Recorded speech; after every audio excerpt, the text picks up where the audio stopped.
इस वीडियो में हम बात करने वाले हैं commonly asked questions in GST interview.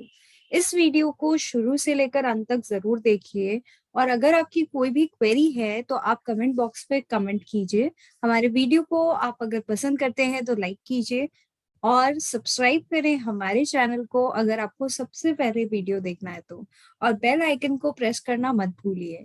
तो हम स्टार्ट करते हैं commonly asked question in GST interview से। तो अगर आप इंटरव्यू के लिए जा रहे हैं तो आपके लिए ये बहुत रेलेवेंट है। जब भी आप इंटरव्यू के लिए जाएं वो आप एक बार देख सकते हैं, चाहे वो जीएसटी रिलेटेड इंटरव्यू हो या अकाउंटेंट का इंटरव्यू हो।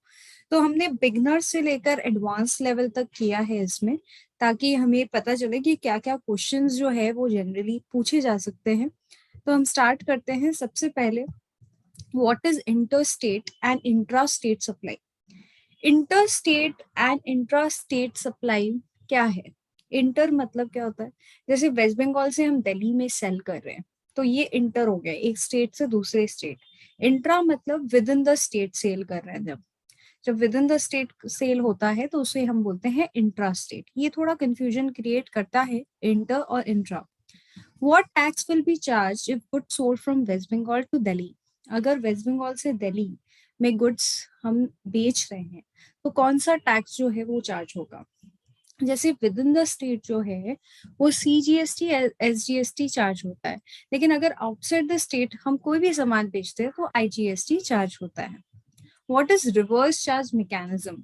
रिवर्स चार्ज मैकेनिज्म जो है उस केस में रेसिपेंट जो है वो टैक्स पे करता है गवर्नमेंट को। ऐसे नॉर्मली रेसिपेंट सप्लायर को देता है और सप्लायर जो है वो गवर्नमेंट को टैक्स पे करता है। तो इस केस में क्या होता है, रेसिपेंट ही डायरेक्टली गवर्नमेंट को टैक्स दे रहा है। What is input tax credit? तो जब भी हम परचेज करते हैं सामान, तब उसको उसका जो भी हम टैक्स पे करते हैं that is our input tax. अगर हम रजिस्टर्ड है जीएसटी में तो हमको उसका क्या मिल जाता है, क्रेडिट मिल जाता है, subject to section 16 and section 17 subsection 5। तो उसका क्रेडिट मिलता है। तब हम यूज कैसे करते हैं? तो यूज तब करेंगे जब हम सेल करेंगे, कोई भी सामान हम बेचेंगे तो आउटपुट टैक्स में जो भी जीएसटी हमको मिला है, इनपुट टैक्स जो भी मिला है वो एडजस्ट हो जाएगा। जैसे सपोज कीजिए जब मैंने परचेज करा तब 70 रुपया का इनपुट टैक्स मुझे मिला और मेरा आउटपुट टैक्स 100 रुपया है। तो ये जो 70 रुपया है ये मेरा इनपुट टैक्स क्रेडिट है जिसको मैं यूज करूंगी 100 रुपया पे करने के लिए। तो 100 - 70, 30 रुपया मुझे कैश में पेमेंट करना पड़ेगा। 70 मैंने यूज कर लिया है मेरा input tax credit. What are example of RCM? RCM मतलब रेसिपेंट पे कर रहा है टैक्स। इसका क्या क्या एग्जाम्पल हो सकता है? एग्जाम्पल आपका हो सकता है जैसे एडवोकेट्स। एडवोकेट्स के केस में सामने वाले को टैक्स पे करना है जो रेसिपेंट है, जो रिसीव कर रहा है उसका सर्विस। जैसे गुड्स ट्रांसपोर्ट एजेंसी हो गया आपका, डायरेक्टर सिटिंग फीस हो गया, रेंटिंग ऑफ मोटर व्हीकल हो गया, सिक्योरिटी सर्विस हो गया, स्पॉन्सरशिप हो गया। तो ये सारे एग्जाम्पल्स है जिनको हमें अच्छे से स्टडी करना है ताकि जब हम इंटरव्यू में जाएं तो इससे रिलेटेड अगर कोई क्वेश्चन आए तो हम इजीली बोल सके। What is taxable value and invoice value? Taxable value मतलब जिसपे टैक्स लगेगा। इनवॉइस वैल्यू मतलब inclusive of GST. Taxable value is exclusive of GST, invoice value is inclusive of GST. What is block credit और ineligible credit? जब भी मैं कोई question पूछती हूँ related to this in interview, बहुत सारे लोग जो है ना आंसर नहीं कर पाते हैं। ब्लॉक क्रेडिट का मतलब है क्रेडिट नहीं मिलेगा। वर्ड से ही पता चल रहा है, ब्लॉक मतलब नहीं मिलेगा। तो किस किस चीजों में क्रेडिट नहीं मिलता है? आप बिजनेस के लिए यूज कर रहे हो फिर भी आपको क्रेडिट नहीं मिलेगा। आपने सारे कंडीशन सेटिस्फाई कराए हैं फिर भी आपको क्रेडिट जो है वो नहीं मिलेगा। तो ऐसा क्या केस है जब आपको क्रेडिट नहीं मिलता है? तो क्रेडिट आपको नहीं मिलता है मोटर कार के केस में subject to certain condition, foods and beverages के केस में केटरिंग हो गया, फिर आपका क्लब मेंबरशिप हो गया, रेंट अ कैब हो गया, स्टॉक डिस्ट्रॉय, रिटर्न ऑफ। तो इससे रिलेटेड मैंने एक वीडियो बनाया है, बहुत ही रेलिवेंट वीडियो है, आप देख सकते हैं, डिस्क्रिप्शन बॉक्स में लिंक दिया गया है। What is the due date of filing 3B? अगर आप जीएसटी या 3B फाइल करते हो तो क्या ड्यू डेट होता है? देखिए, या तो आप मंथली फाइलर हो सकते हो या क्वार्टरली फाइलर हो सकते हो। अगर मंथली फाइलर हो आप तो आपका 20 तारीख होता है ड्यू डेट। अगर क्वार्टरली फाइलर हो तो डिपेंड करता है कि आपका स्टेट कौन सा है, तो 22 या 24 तारीख after the end of the quarter. ठीक है, नेक्स्ट मंथ जो भी होगा 22 या 24, डिपेंड करता है कि आपका कौन सा स्टेट है। ऐसे मंथली फाइलर के लिए 20 ऑफ नेक्स्ट मंथ, जैसे अगर अप्रैल का रिटर्न है तो 20 मई का ड्यू डेट होगा। What is the due date of GSTR1? GSTR1 का ड्यू डेट आपका क्या होता है? 11 तारीख रहता है आपका ड्यू डेट। 11 तारीख in case of monthly filer, 11 तारीख इज द ड्यू डेट। तो GSTR1 फाइल करने का बेनिफिट क्या है? टाइमली अगर आप फाइल करते हो तो सामने वाले को टाइमली क्रेडिट मिल जाता है, क्योंकि आपका जो आउटपुट टैक्स का डिटेल है वो GSTR1 में जाता है। अगर आपका आउटपुट टैक्स है तो सामने वाले का क्या है? ITC है, राइट? तो अगर आप टाइमली फाइल करोगे तो बहुत अच्छा रहता है। What is GSTR2B? 2B क्या है? 2A तो हमने पढ़ाई है। 2B is an auto drafted statement जो GSTR1 से ऑटो पॉपुलेटेड हो जाता है। ये ITC का स्टेटमेंट है, जहां से हमारा ITC स्टेटमेंट आता है, जो 3B में जाके ऑटो पॉपुलेट भी होता है। 3B में कहा? ITC के सेक्शन में ऑटो पॉपुलेट हो जाता है।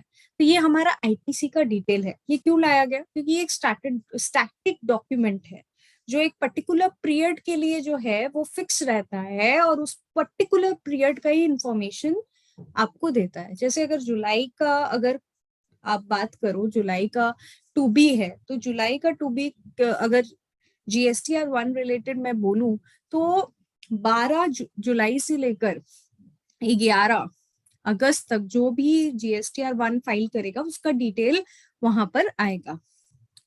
तो 2B मतलब मेरे ITC related document. What is difference between 2B and 2A? 2B is static, 2A is dynamic. 2A change होता रहता है। हम लोग 2B के बेसिस पे 3B में जो भी क्रेडिट है वो क्लेम करते हैं, ठीक है। और 2B का एक पीरियड, पर्टिकुलर पीरियड फिक्स रहता है। 2A का जो है, अगर आप अप्रैल का रिटर्न कोई इंसान मई में फाइल कर रहा है तो अप्रैल में ही ऑटो पॉपुलेट होगा। तो अप्रैल का जो डेटा है वो हो सकता है चेंज हो जाए। कोई पर्टिकुलर इंसान बाद में फाइल कर रहा है तो अप्रैल का डेटा भी चेंज हो सकता है। तो ये डायनामिक नेचर का रिटर्न है।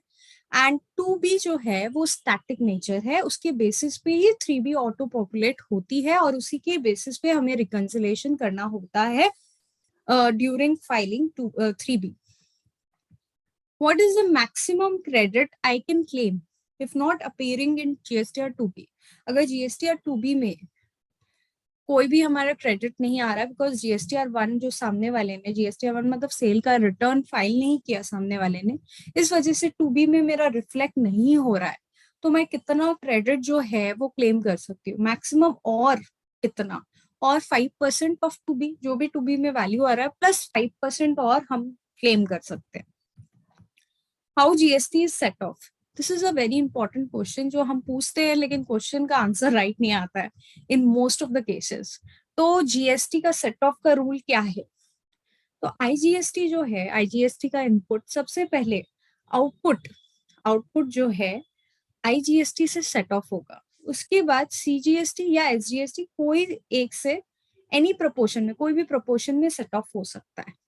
CGST सबसे पहले CGST से सेट ऑफ होगा, उसके बाद IGST से सेट ऑफ होगा। CGST और SGST में पड़ता नहीं है तो दोनों सेट ऑफ नहीं होते। सेट ऑफ मतलब क्या हुआ कि आपका इनपुट टैक्स आउटपुट टैक्स से कैसे माइनस होगा, राइट? और आपका SGST सबसे पहले SGST को सेट ऑफ करता है, फिर IGST को, और वो CGST को सेट ऑफ नहीं करता क्योंकि दोनों में बनती नहीं है। Simple. When e-waybill is required to be generated, e-waybill कब हमें जनरेट करनी है? तो ई-वेबिल का रूल्स एंड रेगुलेशन आपको पता होना चाहिए, क्योंकि एज एन अकाउंटेंट ई-वेबिल का काम पड़ता ही रहता है। तो ई-वेबिल जो है वो आपके लिए अब रेलिवेंट है जब आप मोटराइज व्हीकल से ट्रांसपोर्ट कर रहे हो, जब आपका मूवमेंट ऑफ गुड्स है, मतलब एक जगह से दूसरा जगह आप लेके जा रहे हो, मूवमेंट हो रहा है गुड्स का। और जहां पर सर्विस है उस केस में रेलिवेंट नहीं है, सर्विस के केस में ई-वेबिल जनरेट नहीं होता है। और आपका वैल्यू अगर इंटर स्टेट में बोलूँ तो 50,000 से ज्यादा है, और विद इन द स्टेट अगर 1 लाख से ऊपर है, तब आपको ई-वेबिल जनरेट करनी है। What is the time limit to cancel e way bill? E way bill cancel आप कर सकते हो विद इन 24 आवर्स। और जो सामने वाला पार्टी है, चाहे वो रेसिपेंट हो या सप्लायर, वो 72 घंटों में, 72 आवर्स में वो रिजेक्ट कर सकता है ई-वेबिल को। वैलिडिटी क्या है, डिपेंड करता है किलोमीटर के ऊपर। 200 किलोमीटर और पार्ट देयर ऑफ के लिए 1 दिन के लिए वैलिड रहता है ई वे बिल। मतलब अगर आपका 400 किलोमीटर जर्नी है तो 2 दिन के लिए हुआ, अगर 500 किलोमीटर हुआ तो 3 दिन के लिए वैलिड हुआ, क्योंकि पार्ट देयर ऑफ को भी आप 1 दिन ले रहे हो, राइट। तो 200 किलोमीटर और पार्ट देयर ऑफ के लिए 1 दिन के लिए वैलिड रहता है e way bill. What are the details in e way bill? E way bill में हम पार्टी का डिटेल्स डालते हैं, ट्रांसपोर्टर का डिटेल डालते हैं। 2 पार्ट होता है, part A, part B. Part A में हम पूरा पार्टी का डिटेल डालते हैं कि सप्लायर कौन है, रेसिपेंट कौन है, और प्लेस ऑफ डिस्पैच क्या है, आपका पिन कोड क्या है, और जो प्रोडक्ट है उसका डिटेल डालते हैं, एचएसएन कोड क्या है, अमाउंट क्या है, invoice value, taxable value, CGST, SGST, IGST, ये पूरा डिटेल हम डालते हैं। और पार्ट बी में हम ट्रांसपोर्टर का डिटेल डालते हैं कि कौन ट्रांसपोर्ट करेगा, उसका जो भी जीएसटीएन नंबर या ट्रांसपोर्ट आईडी नंबर क्या है। और अपने आप जो किलोमीटर है वो अपने आप जो ऑटो कैलकुलेट हो जाता है, जिसको हम 10% के वेरिएंस में एडजस्ट कर सकते हैं। तो ये सारी डिटेल्स हम डालते हैं ई वे बिल में। Can E way bill be updated? आप पार्ट ए जो आप सप्लायर और रेसिपेंट और प्रोडक्ट का डिटेल डाल रहे हो वो चेंज नहीं कर सकते, पार्ट बी चेंज हो सकता है। जब तक ई वे बिल की वैलिडिटी है तब तक कितना बार भी आप चेंज करना चाहो पार्ट बी चेंज हो सकता है। What is invoice furnishing facility? ये मैं बहुत जन को पूछती हूँ, कंफ्यूज हो जाते हैं। तो ये क्या है? इनवॉइस फर्निशिंग फैसिलिटी का मतलब ये होता है कि अगर आप क्वार्टरली रिटर्न फाइलर हो, जब आप GSTR 1 क्वार्टरली फाइल कर रहे हो, तो उस केस में क्या होता है, उस केस में आपका जो क्रेडिट है वो लेट जाता है, बाद में जाता है अपने जो भी रिसिपेंट है उसको। इस वजह से IFF का स्कीम लाया गया। इनवॉइस फर्निशिंग फैसिलिटी जो है एक ऑप्शन आपको देता है कि आप पहले ही इनवॉइसेस अपलोड कर दो ताकि उसको क्रेडिट मिल जाए सामने वाले को। तो वो मंथली ऑप्शन आपको मिल जाता है क्वार्टरली फाइलर ऑफ GSTR 1 को, कि वो मंथली भी अपना डॉक्यूमेंट जो है IFF के थ्रू भर सकते हैं। तो IFF एक तरह से GSTR 1 का ही रूप हो गया। उसमें आप सेल का डिटेल B2B डाल सकते हो, और कोई B2B की अमेंडमेंट्स है तो वो डाल सकते हो आप, ताकि जो सामने वाला है वो टाइमली बेसिस पे क्रेडिट ले सके। How much is the interest rate in GST? Interest का रेट 18% पर एनम है। और इंटरेस्ट का कैलकुलेशन कैसे होता है? अगर आपका आउटपुट टैक्स 100 रुपया और आपके पास ऑलरेडी ITC पड़ा हुआ है 70 रुपया, जो कैश पेमेंट है उस पे आपका इंटरेस्ट कैलकुलेट होगा, तो 30 रुपया पे आपको इंटरेस्ट देना है। How much late fees is there in case we don't file return? अगर आप रिटर्न फाइल नहीं करते टाइमली बेसिस पे तो 50 पर डे आपको लेट फीस लगेगा। In case of other than nil return के केस में 20 रुपया पर डे आपको देना पड़ेगा। In case a person by mistake didn't claim credit, what is the time limit of claiming it? ऐसा हो सकता है कि कोई कोई इंसान जो है, जैसे सपोज कीजिए 2019-20 या 20-21 में, मैं भूल जाती हूँ, 2020-21 में मैं क्रेडिट लेना भूल गई, तो कब तक ले सकती हूँ? सितंबर 21 की जो रिटर्न है उसका जो 3B का रिटर्न है उसका जो ड्यू डेट है, जैसे 20 अक्टूबर उसका ड्यू डेट है, तो तब तक मैं क्रेडिट क्लेम कर सकती हूँ। और the annual return which ever is earlier, annual return तो बाद में ही आता है, तो जो अक्टूबर का ड्यू डेट है तब तक मैं, सॉरी सितंबर का जो ड्यू डेट है October 20, तब तक मैं क्रेडिट ले सकती हूँ। What is reversal section under section under GSTR 3B? तो GSTR 3B में एक सेक्शन है रूल 42-43, जो लोग नजरअंदाज कर देते हैं, और अदर्स का भी सेक्शन है। तो ये रूल 42 क्या है? रूल 42 रिलेट करता है ऐसे इनपुट या ऐसा इनपुट सर्विस जो जो आपका एग्जाम सप्लाई के लिए भी यूज हो रहा है और टैक्सेबल सप्लाई के लिए भी यूज हो रहा है। तो कोई एक कॉमन इनपुट या इनपुट सर्विस जो एग्जाम सप्लाई के लिए भी आप यूज कर रहे हो और टैक्सेबल सप्लाई के लिए भी आप यूज कर रहे हो, तो एग्जाम सप्लाई वाला जो पार्ट है वो आपको रिवर्स करना होगा, that you are required to reverse. तो वो रूल 42 का रिवर्सल है। और रूल 43 में अगर कोई कैपिटल गुड्स आप एग्जाम सप्लाई और टैक्सेबल सप्लाई दोनों के लिए यूज कर रहे हो, तो आपको एग्जाम सप्लाई से रिलेटेड जो भी कैपिटल गुड्स का पार्ट है उसका इनपुट है वो रिवर्स करना होगा। और एक अदर्स का रिवर्सल का सेक्शन है जो मैं आपको समझाऊंगी क्या है। GST implication in case of sale of fix asset. अगर फिक्स एसेट हम बेच रहे हैं और फिक्स एसेट में हमने आईटीसी लिया हुआ है, तो फिक्स एसेट के सेल के टाइम हमें जो है आउटपुट टैक्स चुकाना पड़ता है। या तो आपका ट्रांजैक्शन वैल्यू जो भी उसका उसका अमाउंट में आप बेच रहे हो, उस पे जो जीएसटी बन रही है वो आपको चुकाना पड़ेगा, या आपको जो भी उसका यूजफुल लाइफ बच रहा है। जनरली यूजफुल लाइफ कितना होता है? 5 साल जो होता है वो यूजफुल लाइफ होता है किसी भी असेट का।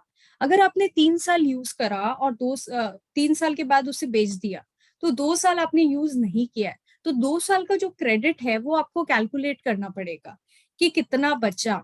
ठीक है, तो वो जितना भी बचा है उसको आपको आउटपुट टैक्स में देना पड़ेगा, या तो वो या तो आपका ट्रांजैक्शन वैल्यू पे जो भी जीएसटी बन रहा है विच एवर इज हायर आपको देना पड़ेगा।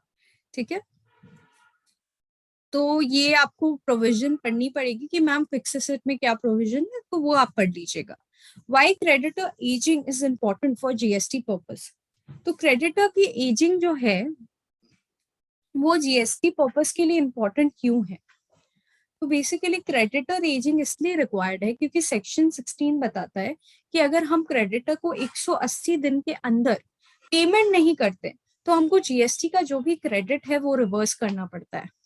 तो हमको पता होना चाहिए कि कौन कौन सा क्रेडिटर अभी भी ड्यू है, किस किस क्रेडिटर का अभी भी ड्यू है अमाउंट, वो हमको पता होना चाहिए। अगर हमें नहीं पता है तो प्रॉब्लम हो सकता है।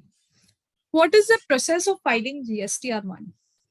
जीएसटीआर 1 का प्रोसेस क्या है आप बता सकते हो? उसमें बी2बी होता है, बी2सी होता है, बी2सी और अदर्स होता है, बी2सी लार्ज होता है, HSN by summary, nil rated supply, amendments होते हैं। तो ये जो सेक्शन है वो आप इसको डिस्क्राइब कर सकते हो। और आप बता सकते हो जीएसटीआर 1 जो है वो टाइमली फाइल करना इतना इंपॉर्टेंट क्यों है। अगर आप टाइमली फाइल नहीं करते हो तो सामने वाले को क्रेडिट टाइमली नहीं मिलता है। ये आप प्रोसेस बता सकते हो। How to do amendment in GSTR 1? Amendment मतलब कोई भी अगर आपने पिछली बार गलती की है तो उसका सुधार कैसे करें। जैसे बी2बी को आपने बी2सी दिखा दिया, बी2सी सप्लाई को आपने नहीं दिखाया, या जो भी है अमेंडमेंट कैसे करें। अमेंडमेंट मतलब चेंजेस। ठीक है, तो वो चेंजेस आप कैसे करोगे जीएसटीआर 1 में, वो हम लोग को बताना है इसमें। What is the process of filing GSTR 3B? GSTR 3B का फाइलिंग प्रोसेस क्या है? जीएसटीआर 3B जो है उसमें सेल डाटा जाता है और आईटीसी का डाटा जाता है। तो सेल का डाटा जो होता है वो ऑटो पॉपुलेटेड हो जाता है। कहाँ से ऑटो पॉपुलेट होता है? जीएसटीआर 1 से ऑटो पॉपुलेट हो जाता है। और जो आईटीसी का डेटा है वो 2B से ऑटो पॉपुलेट हो जाता है। और जो है फिर सेट ऑफ होता है एज पर जो भी रूल्स एंड रेगुलेशन है। फिर पेमेंट हमको करना पड़ता है अगर कैश में पेमेंट आती है तो। अगर नहीं आती है तो हमको आईटीसी से सेट ऑफ करके फिर फाइल करना होता है, या तो ईवीसी से या डीएससी से। तो वो प्रोसेस आपको बताना है। ड्यू डेट क्या है फाइलिंग जीएसटीआर 9 का? जीएसटीआर 9 का ड्यू डेट अभी 31 दिसंबर 2021 है for 2021। When GSTR 9 is applicable, अभी के लिए अगर आपका 2 करोड़ तक टर्नओवर है, अग्रीगेट टर्नओवर, तो GSTR 9 ऑप्शनल है। 2 करोड़ से ज्यादा है तो इट इज मैंडेटरी कि आपको फाइल करना होगा। प्रोसेस क्या है जीएसटीआर 9? अगर आप एक सीनियर अकाउंटेंट हो तो आपको पता होना चाहिए जीएसटीआर 9 कैसे फाइल करना है। तो आपको बताना पड़ेगा कि सेल का डेटा कैसे जाता है, आईटीसी का डेटा कैसे फ्लो होता है।